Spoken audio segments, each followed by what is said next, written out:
Hello, this is a review on Chris Jericho.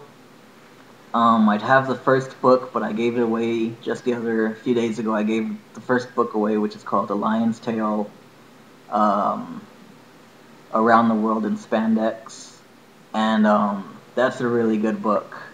And the thing is about Chris Jericho, even though he's a WWE wrestler, he had his books published by he had his book published by Grand Central Publishing. I've never heard of that publishing company before. So it's a real good tell-all because it's not under the WWE publication. So if you're really into wrestling, I'd recommend reading it. It's a really good book. Um, and he talks about just about everything.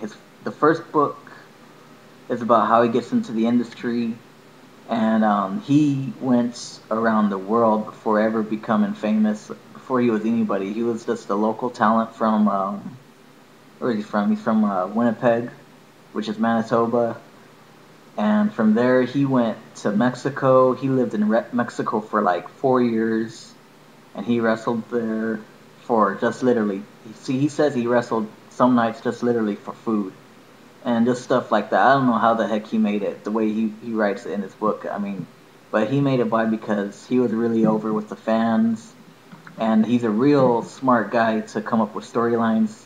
Because some wrestlers they don't create their own storylines, they don't create their characters. So when they come into the industry, the booker does it. But basically, Chris Jericho, his whole character, he created himself in it, and it go along the first book you see how he became his character and who he is, which is Y2J. And the first book's really good. It talks about how he went to Germany, just England, how he went to a lot of these different countries. Then it talks about how he went to like Tennessee and South Carolina, which is a real country. I mean, just downright country out there.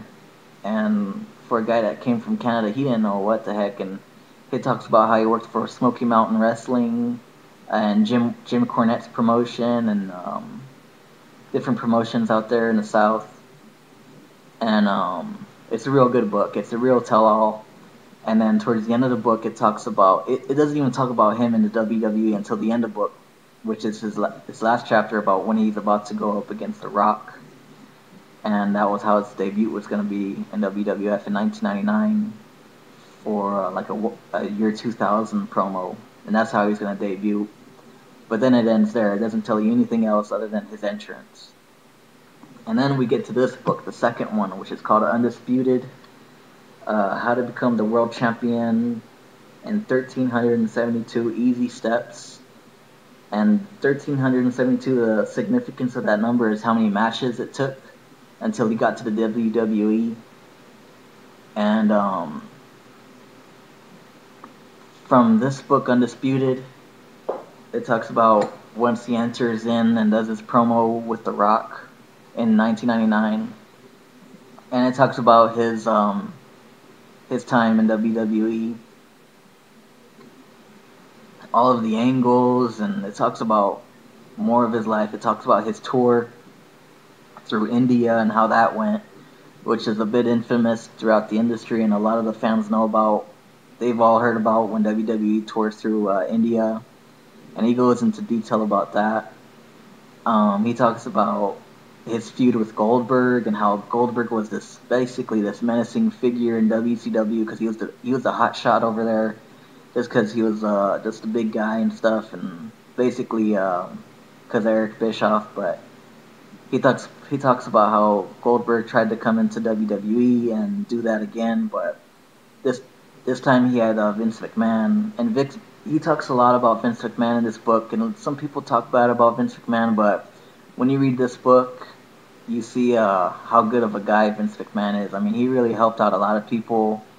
I mean, this guy created a lot of jobs for a lot of people and stuff. So you gotta give the guy credit, because if he didn't do what he did with the industry and took his territory, and basically made it nationwide and took it internationally, we probably wouldn't even have wrestling on television today, because you could look at NWA wrestling and they're not doing much. So it gives a lot of good pointers on Vince McMahon and his company and how it's a real good family company too, and it's got a really lot of really good information. Turns out Chris Jericho's a Christian, which I didn't even know. So that was pretty cool to read about and find out how he became a Christian. And it goes further into detail in this book. Um, he talks about everything: the Benoit tragedy, the fall of WCW, um, the work, how much work it took to take it, how much it takes to work for a company like WWE. It goes into a lot of detail. So if you're a wrestling fan, this is a really good book, and it's a big book too. Actually, it's 500 pages, over 500 pages long, and it's a good one. I recommend it. Um, and overall, it's a good book. It also talks about how when he started his own rock band. I wasn't into that part of the book. I skipped a lot of those pages when it talks about him touring with his rock band when he took a break from wrestling. So if you're into rock music or if you're a fan of Fozzy, which is his rock band's name, then you'll enjoy it that much more. But I'm mainly just into wrestling. I'm not into his music that much or reading much about music. But it goes into detail about that kind of about his rock band and him meeting a bunch of rock personas and a lot of these famous people. So that's about it. It's a good book, and I'd recommend reading it. It's still fairly new. It just came out about a year ago. I think about a year and a half ago. So yeah, it's a good book, and I recommend reading it. Oh, and it also turns out that Chris Jericho is American. He was born in New York because his dad's a hockey player.